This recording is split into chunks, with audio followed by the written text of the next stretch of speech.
Central bank of India దేశవ్యాప్తంగా విస్తరిస్తున్న ప్రముఖ పబ్లిక్ సెక్టార్ బ్యాంక్ 2025-26 సంవత్సరానికి సంబంధించి అప్రెంటిస్ యాక్ట్ 1961 ప్రకారం 4500 అప్రెంటిస్ పోస్టులకు నియామక నోటిఫికేషన్ను విడుదల చేసింది.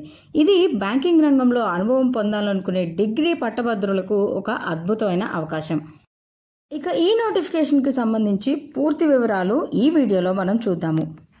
ముందుగా ఇంపార్టెంట్ డేట్స్ చూస్తే జూన్ 7 నుంచి జూన్ 23 వరకు అప్లై చేసుకోవడానికి టైం ఉందన్నమాట. అంటే ఈ రోజు నుంచి అప్లై చేసుకోవాలి అనుకునే వాళ్ళు 23rd ఆఫ్ జూన్ లోపు అప్లై చేసుకోవచ్చు. ఇంకా ఎగ్జామ్ వచ్చేసి ఫస్ట్ వీక్ ఆఫ్ జూలైలో కండక్ట్ చేస్తున్నారు. సో చాలా త్వరగా జాబ్ రిక్రూట్మెంట్ జరుగుతుంది కాబట్టి ఇంట్రెస్ట్ ఉన్న సరిపడా క్వాలిఫికేషన్ ఉన్న అభ్యర్థులు ఏమాత్రం లేట్ చేయకుండా చక్కగా దీన్ని అప్లై చేసేసుకోవచ్చు. ఇక టోటల్ నెంబర్ ఆఫ్ వేకెన్సీస్ వచ్చేసి 4500 వేకెన్సీస్ అనమాట. సో దీనిలో కేటగిరీస్ వైజ్గా స్టేట్స్ వైజ్గా ప్రతి స్టేట్లో ప్రతి జిల్లాలో ఏ కేటగిరీ వాళ్ళకి ఎన్నెన్ని వేకెన్సీస్ ఉన్నాయి అనేది క్లియర్గా పీడిఎఫ్లో ప్రొవైడ్ చేశారండి. ఆ పీడిఎఫ్ని నేను నోటిఫికేషన్ లింక్లో డిస్క్రిప్షన్లో ప్రొవైడ్ చేస్తాను. అభ్యర్థులు దాన్ని చెక్ చేసుకోవచ్చు. ఇక మన తెలుగు రాష్ట్రాల్లో వేకెన్సీస్ వచ్చేసరికి ఏపీలో 128 వేకెన్సీస్, అలాగే తెలంగాణలో 100 వేకెన్సీస్ ఉన్నాయన్నమాట. ఆల్మోస్ట్ అన్ని స్టేట్స్లో అన్ని వేకెన్సీస్ని చాలా క్లియర్గా ప్రొవైడ్ చేశారు పీడిఎఫ్లో.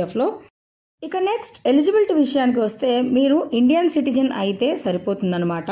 ఏజ్ లిమిట్ విషయానికి వస్తే 31st మే 2025 నాటికి 20 to 20 ఇయర్స్ మధ్యలో ఉండాలన్నమాట. అంటే మే 31, 1997 నుంచి మే 31, 2005 మధ్యలో జన్మించిన వారు ఈ నోటిఫికేషన్ అప్లై చేసుకోవడానికి అర్హులు. ఇది జనరల్ కేటగిరీ వాళ్ళకి. అలాగే ఎస్సీ ఎస్టీ వాళ్ళకి దీంతో 5 years రిలాక్సేషన్, ఓబీసీ వాళ్ళకైతే 3 years, పీడబ్ల్యూబీడీ వారికి 10 to 15 years వరకు ఏజ్ రిలాక్సేషన్స్ అనేవి ఉన్నాయన్నమాట. ఇప్పుడు సెలక్షన్ ప్రాసెస్. ఈ పోస్టుల భర్తీకి ఆన్లైన్ ఎగ్జామ్ అనేది ఉంటుందన్నమాట. 100 మార్క్స్కి 100 క్వశ్చన్స్, 60 minutes ఎగ్జామ్ ఉంటుంది. ఇంకా అభ్యర్థులకి ప్లస్ పాయింట్ ఏంటంటే దీనిలో ఏమాత్రం నెగిటివ్ మార్కింగ్ అనేది లేదు. సో అన్ని క్వశ్చన్స్ అటెంప్ట్ చేయొచ్చు. మరి ఏ సబ్జెక్టులో ఉంటుందండి ఎగ్జామ్ అంటే quantitative aptitude, logical reasoning, computer knowledge, English language, basic retail products, basic retail asset products, basic investment products, basic insurance products అనే సబ్జెక్ట్స్లో ఎగ్జామ్ అనేది కండక్ట్ చేస్తారనమాట.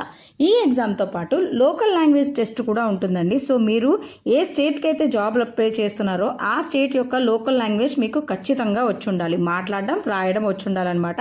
సో ఆ స్టేట్కి సంబంధించిన లోకల్ లాంగ్వేజ్ కూడా మీకు కండక్ట్ చేస్తారు. అది కూడా మీరు ఖచ్చితంగా క్వాలిఫై అవ్వాల్సి ఉంటుంది. ఇక సంవత్సర కాలం వ్యవధి ఉన్న ఈ అప్రెంటిస్కి అభ్యర్థులకు వచ్చే స్టైఫండ్ 15,000. అంటే నెలకు 15,000 రూపాయల వరకు వాళ్ళకి స్టైఫండ్ అనేది వస్తుందన్నమాట. ఆ తర్వాత వారికి సర్టిఫికేట్ అనేది కూడా ప్రొవైడ్ చేస్తారు సెంట్రల్ బ్యాంక్ ఆఫ్ ఇండియా వాళ్ళు. ఈ అప్రెంటిస్కు అప్లై చేసుకునే అభ్యర్థులు ఏ విభాగంలో అయినా డిగ్రీ పూర్తి చేసి ఉండాలన్నమాట. డిగ్రీ అనేది బేసిక్ క్వాలిఫికేషన్. సో దాంతోపాటు బీటెక్ చేసిన వాళ్ళు కూడా అప్లై చేసుకోవచ్చు. ఆన్లైన్లో అప్లై చేయాల్సి ఉంటుంది. దరఖాస్తు ఫీజు వచ్చేసి జనరల్ ఓబీసీ అభ్యర్థులకు 800, పీడబ్ల్యూబీ అభ్యర్థులకు 400, ఎస్సీ ఎస్టీ ఈడబ్ల్యూఎస్ మహిళా అభ్యర్థులకు 600 వరకు దరఖాస్తు ఫీజు ఉందన్నమాట. అది పే చేసి వాళ్ళు ఆన్లైన్లో అప్లై చేసుకోవాల్సి ఉంటుంది. ఇక అప్లై చేసుకున్న అభ్యర్థులకు ఎగ్జామ్ వారి సొంత జిల్లాలో అండ్ జాబ్ పోస్టింగ్ కూడా వారి సొంత జిల్లాలోనే ఉంటుంది. ఏ జిల్లాలో ఎన్నెన్ని వేకెన్సీస్ ఉన్నాయో మీకు పీడిఎఫ్లో క్లియర్గా ప్రొవైడ్ చేశారు. అది చెక్ చేసుకోవచ్చు. సొంత జిల్లాలోనే వాళ్ళ అప్రెంటిస్ అనేది ఉంటుందన్నమాట అప్లై చేసుకున్న అభ్యర్థులకు. అప్లై చేసుకునే ముందు అభ్యర్థులు నాట్స్ పోర్టల్లో రిజిస్టర్ అవ్వాల్సి ఉంటుంది. nats.education.gov.in అనే సైట్లోకి వెళ్ళి వాళ్ళ డీటెయిల్స్ రిజిస్టర్ చేసుకొని ఆ తర్వాత మాత్రమే ఆన్లైన్ అప్లికేషన్ పూర్తి చేసి జాబ్కి అప్లై చేయాల్సి ఉంటుంది. ఆ లింక్స్ మేము డిస్క్రిప్షన్లో ప్రొవైడ్ చేస్తాము.